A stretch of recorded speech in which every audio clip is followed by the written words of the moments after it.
Finance Committee to order. First order of business would be approving of the minutes from March 16th. Do we have a motion? Mr. Chair, I move the minutes. Representative Christensen moves the minutes. March 16th. Any discussion? Hearing none. All those in favor say aye. Aye. Opposed? Aye. We have minutes approved. All right. We have two guests who will be joining us at the table. Larry Isaac and Senator David Pearce. And they're from Minnesota Higher Education Compact. And we'll get a formal introduction here, President Isaac, Yes. welcome to the Higher Education Committee. And if you will then introduce your guest. I will. Thank you very much. So Okay. proceed. Thank you, Mr. Chairman, members of the committee. My name is Larry Isaac. I'm president of the Midwestern Higher Education Compact. Our offices are located here in the Twin Cities, and we serve 12 Midwestern states through an interstate compact that Minnesota is a member of. We're very pleased today to have with us Senator David Pearce from Missouri, or Missouri, depending on where you're at in the state. Senator Pearce has been in the legislature, in the House presently. He'll tell you why it's convenient for him to be here this week, but we're just delighted that he is here. He is chair of the commission. Our chair rotates between a legislator and a non-legislator from year to year, and this year Senator Pearce is our chair and has been very active in working with us on a number of initiatives. Senator Pearce. Thank you, Larry. Oh, my name is Senator David Pearce, Mr. Chair. Proceed. Go ahead. Okay, great. Thank you. And I do have the honor of chairing the Senate Education Compact. So some of my colleagues were headed south for spring break, and I headed north, and I'm glad I did. So it's good to be here among friends. Midwestern Higher Education Compact is celebrating its 25th year. There's 12 states in the compact, and there's no state that takes advantage of the programs more than Minnesota. And I've always had a good relationship with the compact. You literally save millions of dollars through cost savings and getting institutions to work together. Not only higher institutions, but public schools and private institutions as well. So we want to thank you for your involvement in that. And so that's very important. In addition to the cost savings program, we're also very involved in policy decisions. And as a state representative, or in my case, as a state senator, I think it's always good to be able to get objective information from entities, and the Midwestern Higher Education Compact does provide that. This past year, we worked very hard on the issue of dual credit. And I represent a very rural district in my state. I'm sure some of you do as well. Dual credit's a very tough issue in outstate, because it's very difficult sometimes to find teachers to give our young people a leg up when it comes to getting some college education while they're still in high school. Some of you might have been aware of how the Higher Learning Commission wanted to increase the standards very quickly and would have necessitated some of our students not getting dual credit. Minnesota and Indiana were very, very involved in stopping that implementation as quickly as the Higher Learning Commission. So thank you for your involvement. Also, the Midwestern Higher Education Compact was very involved in it as well. We took that as somewhat of our theme to talk about this past year, dual credit, accreditation, and over the years. And I think it brings a lot to our students, our teachers, and our parents back home to our home state. So I want to thank Minnesota for your involvement in MAC. The chairman is one of our commissioners, and we have 5 or 6 commissioners for each state. And so we appreciate your involvement in MEC as well. Thank you. We appreciate you being here, and if there are members have questions, I apologize. The plan yesterday was for both for President Isaac and the Senator Pearce to be at our floor session, but because we were so quick, they didn't quite make it. Hey, you have quick sessions. We do. They were in the back. They were in the retiring room as the gavel was being hit, so came close. Any members? Ago. And Minnesota won that competition among the 12 states, put forward a very good proposal that was led by former Senator Roger Moe and representatives from the University of Minnesota at the time. And we were actually housed in University of Minnesota space until 3 years ago. They helped incubate the compact during its first formative years, and that was very instrumental in the success of the compact. There are 12 states in the compact. In the Midwest, you have a handout here in front of you. And we've been able to do many things with the help of persons from Minnesota who have helped create different programs, as well as people in all of our states. Our cost savings programs have saved Minnesota $62 million in those years you've been a member, in technology and in risk management, property insurance, etc. So we have a very unique niche in this cost savings area, but in addition, we have a number of programs in student access, student success, a couple of those. You may be giving credit for military education and training for active duty personnel and for veterans. We actually had funding organizations come to us. Well, with online learning, if you have to go to 50 states to get approval, it's pretty expensive. And so a few years ago, a number of entities came together and said, we want the regional higher ed compacts, there are 4 of these in the country, to implement a reciprocity agreement among states that will completely streamline this thing. In 2 years, 36 states have joined. Now that's pretty fast, and that I mean that's tremendous when you think about it, what has happened there to come together. And then we do a lot of policy work, as Senator Pearce said. We have a special report that we put out for each state every year. Representative Nornes is familiar with it. It tells you how you're doing on a number of indicators and trending on anything from participation to completion to finance, and a whole other number of areas, which shows how Minnesota is doing in a number of areas. So we'd be glad to share that information with Minnesota as our home state, and you've done a great job in helping really make this compact a great success in the Midwest. And we didn't talk sports at all. No. The senator was very nice not to bring that up. But they will be. You want to know what that is? Maybe I do. Maybe you do? Senator, we've got an opening here for you to brag a little bit. So. Oh, okay. I live pretty close to Kansas City, and so we had a baseball team that won the World Series last year. So. Not familiar with that. I'm not familiar with that. I'll talk to you offline. Missouri, yeah. All right. Coming to visit Minnesota and coming to our committee. I'm not sure when you leave, but there's snow on the way, so I think timing was good for you, probably. I'm going to begin with Representative Green, Steve Green, House File 2590.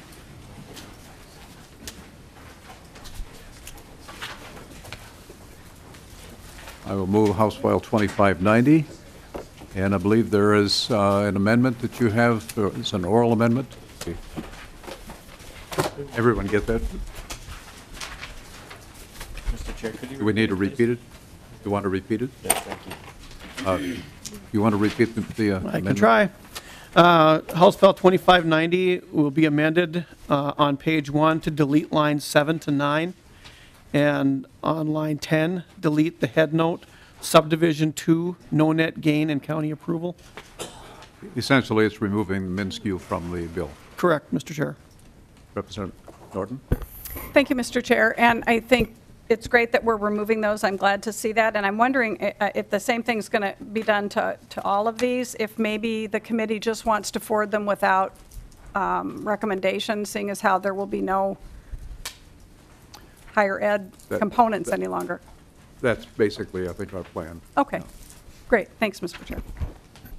Any discussion on the oral amendment? Hearing none, all those in favor, say aye. Aye. Opposed? The amendment is adopted. And since Minshew is out of the bill, we no longer have any jurisdiction, so we will then forward that to the State Government Finance Committee. All right? We want to vote for it? Okay. You get to vote? Yes, All those in Mr. Chair, favor? could I request that we recommend moving it to that committee without recommendation, since we're not going to hear the bill? I think that's fair. Okay. Right. Okay, all those in favor of the moving 2590 say aye. Aye. Aye. Louder, please. All those opposed? Okay. All right. Now we'll do 25. Thank you very much, Representative Green, or Representative Green. House File 2591 is the next bill up today. Very similar action necessary, and you want to offer the amendment to that? Thank you, Mr. Chair. I will. The amendment is identical amendment. On page 1, delete lines 7 to 9, and on page 1, delete line 10, delete the head note subdivision 2 approval required. Okay, I'll offer the amendment to House File 2591. Any discussion? Hearing none, all those in favor say aye. Aye. Opposed? All right, that amendment is adopted. And now we will then move House File 2591 to the State Government Finance Committee. All those in favor say aye. Aye. Opposed? Done. Thank you, Mr. Chair. Thank you, Representative Green. We have one more bill here dealing with the Office of Higher Education. Happens to be mine. Is there a representative here today from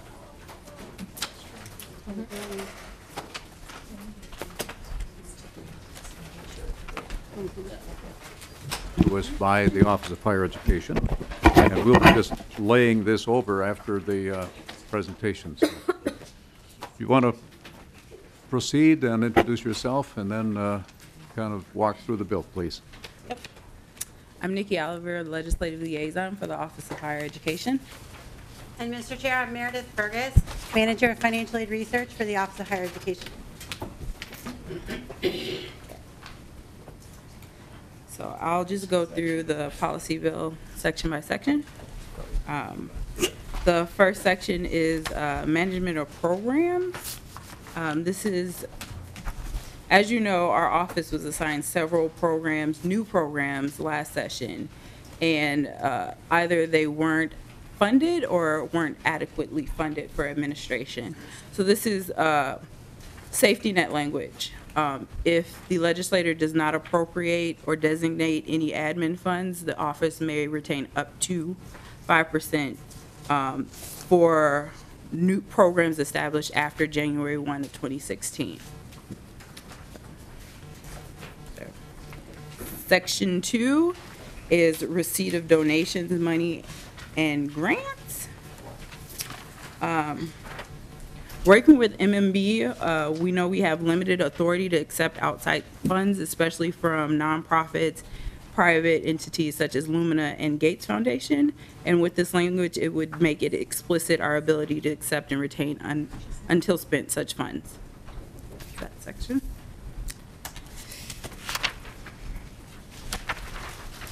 Section 3 deals with the teacher shortage loan forgiveness program that was assigned to our office last session. There's just clarification language on lines 2.6 through 2.9. We are striking that language because later in line 2.24, we're clarifying that the recipients could only receive the grants up to 5 years. As it currently reads, it sounds like they can receive the grant 6 years. So we're clarifying that. Lines 2.1 through 2.3 is to clarify, and we also spoke with the author on these items as well, is to clarify that a loan with the funds given currently reads that they have 60 days upon receipt. We have no way of knowing when someone receives the funds, but we can verify. The final change is to the reporting requirements for the 2-year occupational scholarship program. It is a pilot program that ends in 2019, so we just want the report dates to reflect that it's a pilot. So that is all for the policy bill. All right. Thank you. Any questions? Oh, Representative Lean. Thank you, Mr. I guess I'm just curious, is this typical of other state agencies? Have there been instances where donations have been made? What sorts of donations Other are state these? agencies actually have language. We don't have the language, so that's why we're doing it now. We go back and forth with MMB on ways to accept these funds, and they constantly say we need to put it in statute. Representative Lean. Thank you, Mr. Chair. And what sorts of donations are these? I guess just. Mr. Chair and Representative Lean, currently we are the recipient of 2 grants. One is from the Lumina Foundation to support gathering stakeholders to support Minnesota's new educational attainment goal. That grant came with approximately, what, $25,000, Nikki? $50,000? $50,000 to support stakeholder involvement. However, MMB is questioning our ability to actually accept those funds, even though we were awarded them. Secondly, we also did receive some funds from the Gates Foundation in support of a research study trying to ascertain why Minnesota students borrow so much in terms of paying for higher education, and if there are policies or programs the state can implement to reduce our borrowing levels.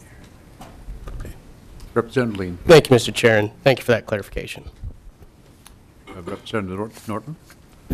I don't have a question for the testifiers, but just in relation to this, this bill, and I just, for the record, we talked prior to the committee, we had some members that had amendments today, and we're very disappointed that the one bill was pulled because we think it was a bill we would have all liked to vote on. But, you know, members in the minority don't often get their bills heard, and so amendments were drafted on this aisle, and I suspect we'll have support from the other aisle as well. And I just wanted for the record to say that we really appreciate, we're not going to offer those amendments to your bill here, the OHE bill, even though we had them drafted for that. But we're just going to say thank you for the opportunity to hear these bills and perhaps some others, because I know there's a lot of bills about student loans and things that the OHE and others work on in the coming week. So just wanted to thank you for that, and we apologize, I think, for some confusion here, because I think we all want great turnouts, great results from our students. We don't want them to be saddled with debt, not death. We don't want them to have that either, debt. And there's lots of great ideas out there, and so we appreciate that you're going to hear those in the coming weeks. Thank you. Thank you. Just wanted clarification on the Gates Foundation. I was surprised to hear you say that. I didn't even give consideration that there would be grants coming in directly from outside sources to the agency. And I'm wondering if you can recall specifically what the amount was from the Gates Foundation, and then wondering if there's any previous history of other entities, was it Lumina as well as Gates in previous bienniums? Time for that, but it is cover the IT costs. Minute charges us to pull data for the study, and so it is to recoup those costs that Minute's charging us. That's pretty much the only resources we accept for that. There is additional funds in the Gates Foundation grant that actually go to pay an external researcher to assist us with the project, and that's where the majority of funds actually go. Mm-hmm. Yeah. In terms of prior biennia, it actually rarely happens. So I just think it's kind of funny that this year we got 2 small grants. Typically, those monies will go directly to MnSCU or the U if they're supporting institutional efforts, not to the Office of Higher. Possible inclusion in our omnibus bill. I understand that Commissioner Pogemiller is not feeling well today. No. Are you here to fill in on the report, or do we do that a different day? On the GovRex?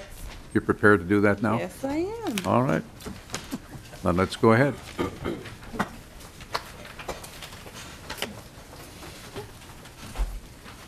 Chair Nornes and committee, I understand that you all will also be hearing from MnSCU and the U tomorrow, so I won't go into detail on their items. I will go over the high-level stuff.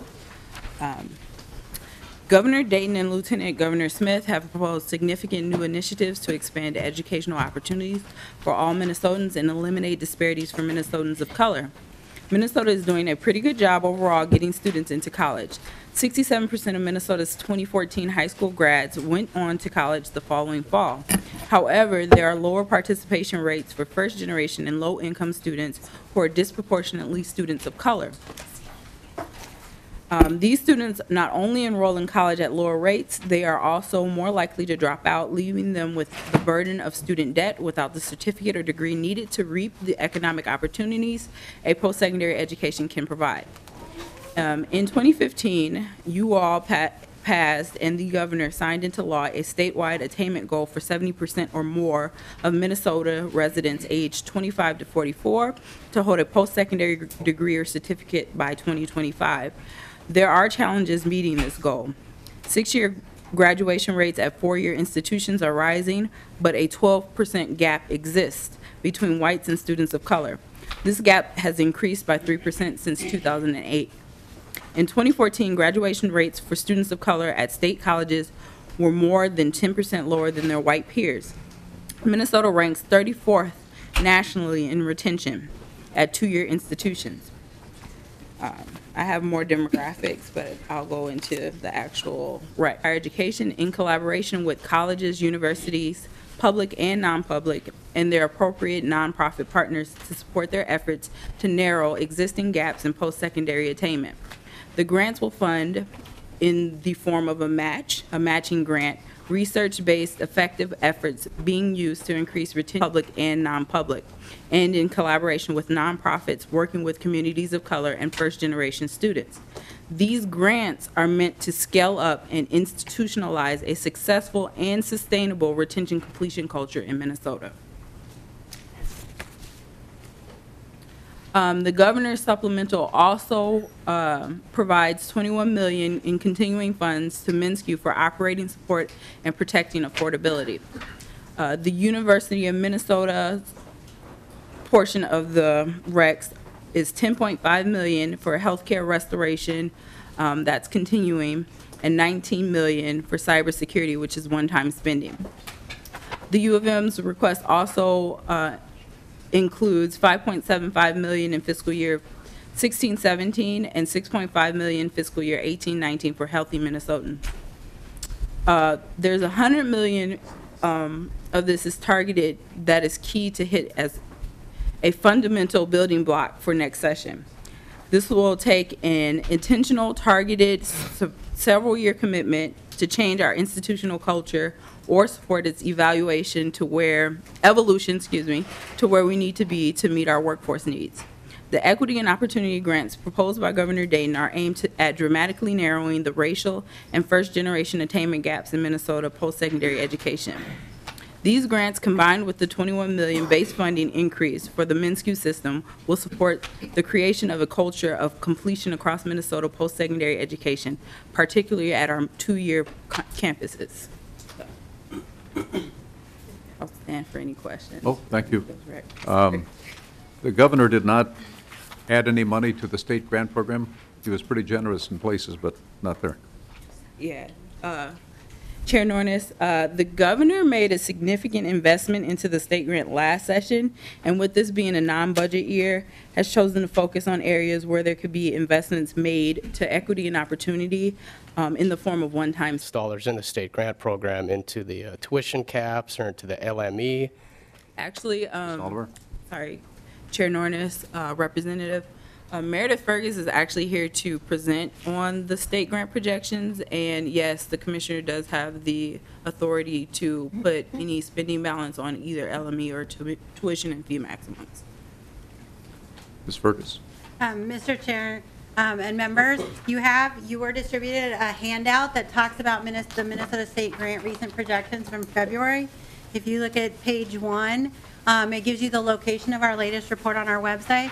But it also notes that state grant projections are produced twice a year on November 1st. I can interrupt for a minute. I only got page 2 Oh, It's two-sided. and then page 4. I got 2 and 4. Is it labeled wrong? It's, sorry, 1, 2, 3, 4, sorry. They're slides. Oh, I see what you're saying. My apologies. We should have caught on to that, but, you know, it's 3:30, it's 3:20. Chair Nornes, me and Meredith have been in committee since 8 o'clock this morning and with little food, so we apologize. All right. Page 2 would have been a little more, we could have figured that Yes. out, so. Sorry, Okay. Mr. Chair, the Go top ahead, of page 2. go ahead. The projections are released on November 1st and February 15th of each year.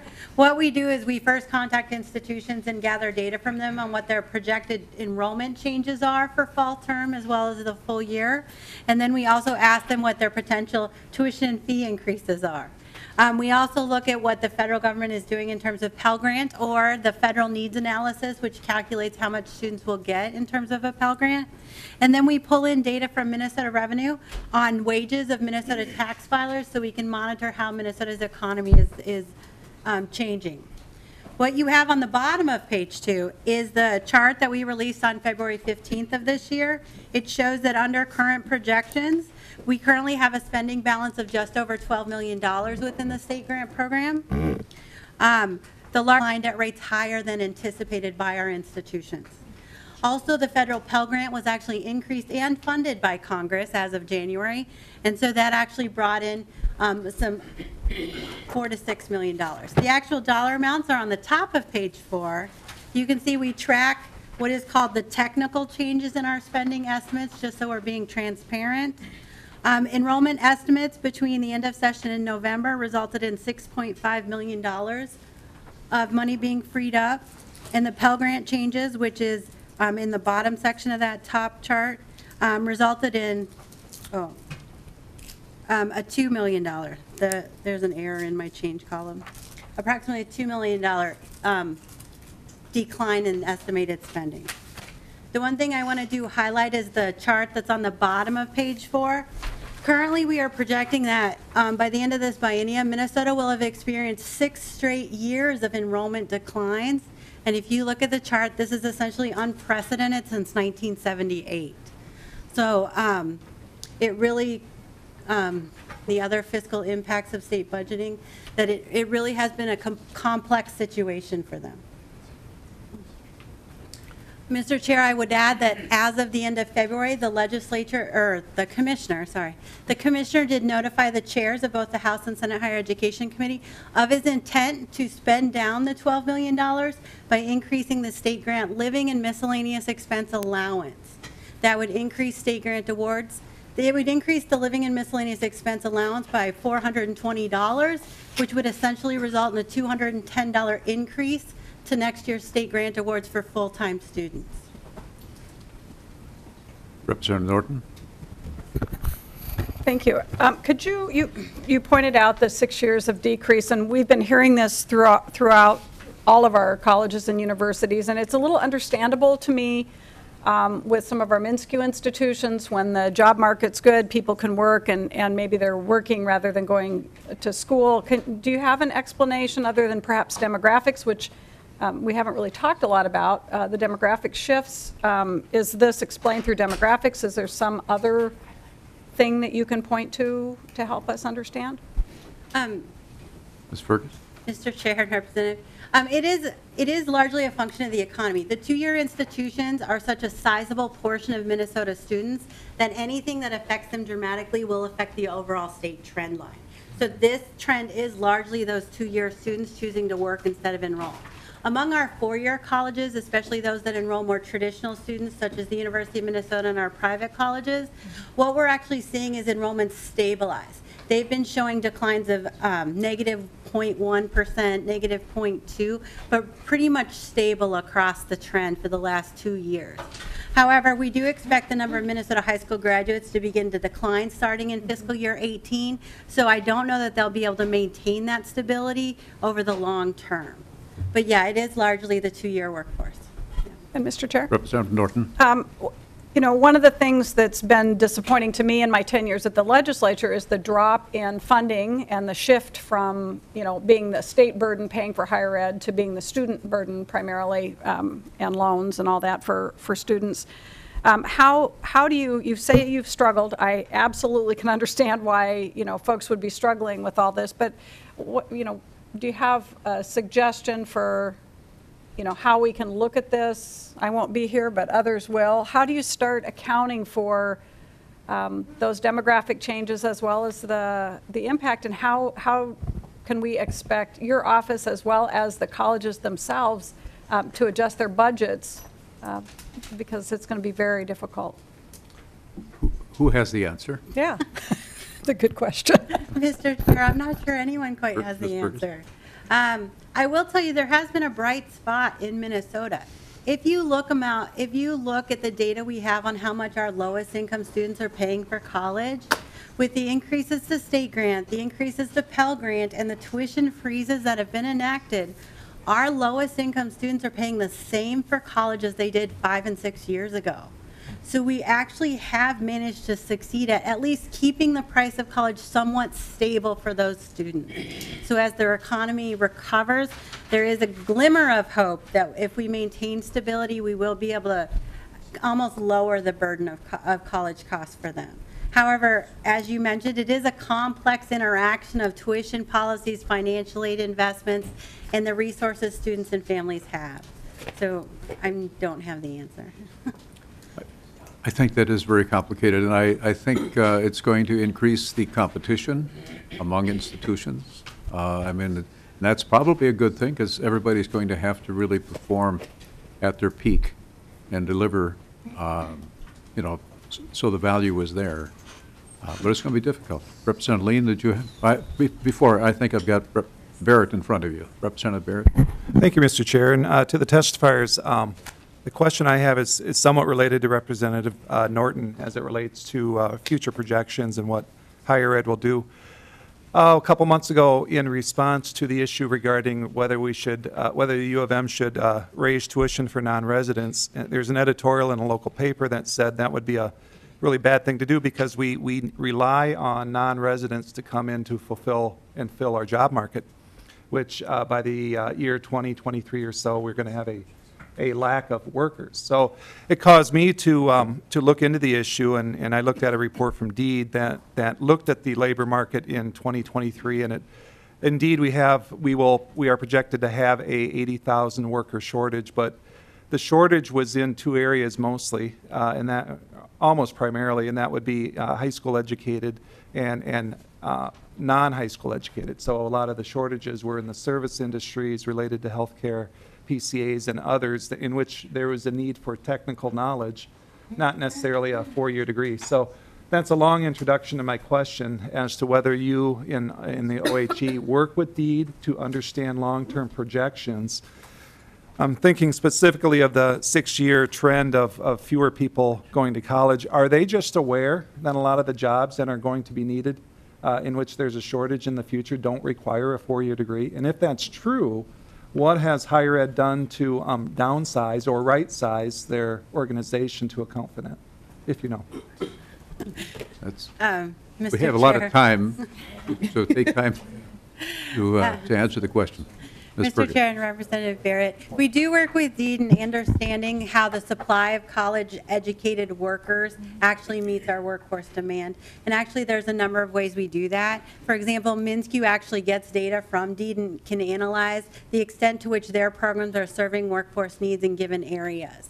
So there is a data exchange component that MnSCU does participate in. We're expanding that data exchange component to actually be all colleges through the statewide longitudinal data system project, so that all colleges can begin to use actual employment data to understand their programs better. In terms of the fact that the shortage of workers will be in those high school or below educated workforce, we see those numbers as well. I think the one thing I would say about those numbers is many of us actually worked in those jobs in entry-level fields before going to college, and most of those jobs do not pay sustainable family wages. And so we need to be clear on whether we're expecting those positions to be short-term positions or long-term career opportunities for students. And I think having a workforce in which the ability is to have them start an entry wage work and then get education and training and move on is actually something we need to take into consideration. That said, we also, we're very aware that we actually may need more technical workers, and so I do think emphasizing more on the vocational, technical, and career education aspects of Minnesota's system are important. When we talk college at the Office of Higher Education, we're talking any form of post-secondary education and training, be it a 5-credit certified nursing assistant program all the way up to a PhD, provided that it is leading to a career in which you will have sustainable employment at a wage where you can support a family in Minnesota. Representative Barrett. Quick follow-up to that. As it relates to the slide in which there's 6 years of a pattern of behavior by people coming to college or not coming to college, Do you think that their understanding of the job market in the future is would cause that slide to continue?